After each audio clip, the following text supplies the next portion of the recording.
أعوذ بالله من الشيطان الرجيم.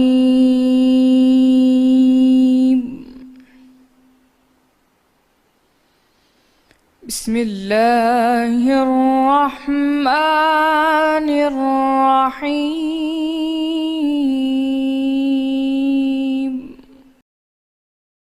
میرے بندو، آج تمہیں نہ کچھ خوف ہے اور نہ تم غمناک ہوگے۔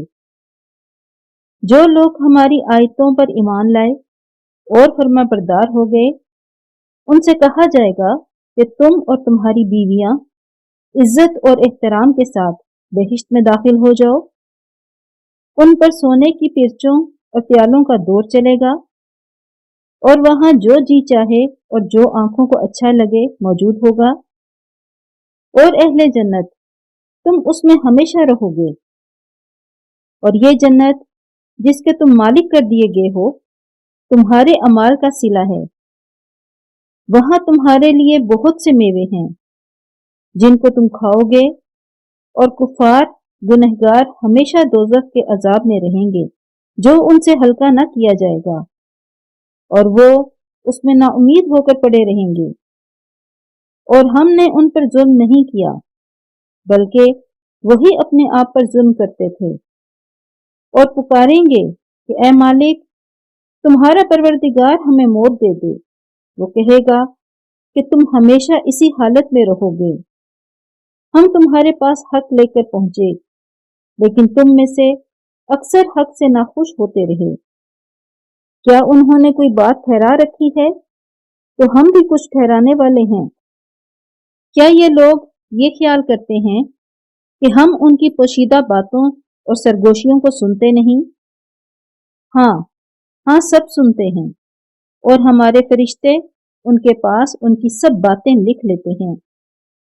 کہہ دیجئے کہ اگر اللہ کے اولاد ہو تو میں سب سے پہلے اس کی عبادت کرنے والا ہوں۔ یہ جو کچھ بیان کرتے ہیں، آسمانوں اور زمین کا مالک اور عرش کا مالک اس سے پاک ہے، تو ان کو بک بک کرنے اور کھیلنے دو، یہاں تک کہ جس دن کا ان سے وعدہ کیا جاتا ہے اس کو دیکھ لیں۔ اور وہی ایک آسمانوں میں معبود ہے اور وہی زمین میں معبود ہے، اور وہ دانا اور علم والا ہے، اور وہ بہت بابرکت ہے۔ جس کے لیے آسمانوں اور زمین اور جو کچھ ان دونوں میں ہے سب کی بادشاہت ہے، اور اسی کو قیامت کا علم ہے، اور اسی کی طرف تم لوٹ کر جاؤ گے۔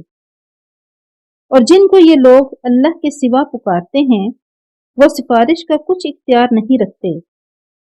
ہاں، جو لوگ علم و یقین کے ساتھ حق کی گواہی دیں وہ سفارش کر سکتے ہیں۔ اور اگر تم ان سے پوچھو کہ ان کو کس نے پیدا کیا ہے تو کہہ دیں گے کہ اللہ نے۔ تو پھر یہ کہاں بہہ کے پھرتے ہیں؟ اور بسا اوقات پیغمبر کہا کرتے ہیں کہ اے پروردگار، یہ ایسے لوگ ہیں کہ ایمان نہیں لاتے، تو ان سے منہ پھیر لو اور سلام کہہ دو، ان کو عنقریب انجام معلوم ہو جائے گا۔